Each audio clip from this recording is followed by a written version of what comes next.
chat about a commonality amongst families. I've been working in the financial services industry for 6 years, and the thing that almost everyone that I work with has in common, not everyone, but almost everyone, is shame. Shame around their money, shame around their debt, shame around not having emergency savings, shame around the lack of education. Whatever it is, if it's around money, there's a lot of shame. And what I've noticed that shame does to every single person, whether I've worked with them or not, the thing that always comes along with that, lack of communication. Because when you are scared of what your account is going to look like, if your debts and your money is really unorganized and you're never sure if you're going to be in the red, money becomes a really scary topic, and so we don't talk about it. What I'm suggesting to you guys is to sit through that uncomfortable money conversation. So what can you do? What does somebody who feels uncomfortable looking at their bank accounts, who feels unorganized, who feels like they're never going to get out of debt, who feels like the end is nowhere near, who feels like they're never going to retire, who feels like they have so much debt they're drowning, you'll never be out of debt, who just feels frustrated, who feels like they're going to work till the day they die, you need to have a conversation. You need to be honest about where you are, and you need to have a conversation with your partner. You need to have a conversation with a financial professional. You need to, for lack of a better term, suck it up and look at your bank account. You need to have a budget, and you need to be honest with yourself truly about how you spend money and your relationship to your money.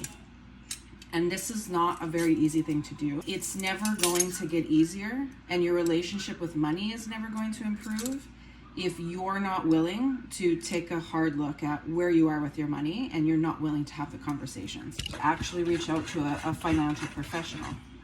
I am a financial professional. My job is, I do various things, but my job is to sit with people and help them organize their finances and run the numbers and make suggestions that I think would be helpful to them. You're having that conversation. You need to be open-minded and honest, and it needs to be free of judgment to yourself and free of judgment to your partner. And one thing is for sure is that nobody wants to really admit that they're in a bad place financially. Here's the thing. If you were to sit with me and show me all your skeletons in your financial closet, and I came to you with a plan and you were like, we're not really on board with that plan, you're in the same spot you were before. So it's in no way going to disrupt what you're already doing or hurt what you're already doing. You can stay in the exact same spot, but at least you have the information.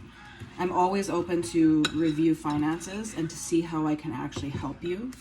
And I may not be able to. I cannot help everyone. I'm not here to judge you or make you feel bad. You are where you are.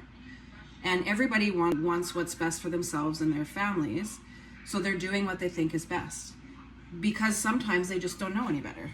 I'm here to offer peace of mind and to give you an actual picture of what your financial future could look like versus what it currently looks like. So, what my point is that we need to be having conversations around our money on a regular basis. We need to be reviewing our finances, and we need to be open to the truth. So if you are ready and open to having a conversation, and you are in Saskatchewan or Alberta, please shoot me a message. Let's do a quick Zoom call and see how I can help you. You're either going to be in the exact same position because in the end I couldn't help you or you weren't ready to move forward, or you're going to be in a better position because you've worked with me and you've taken the suggestions that I've offered you.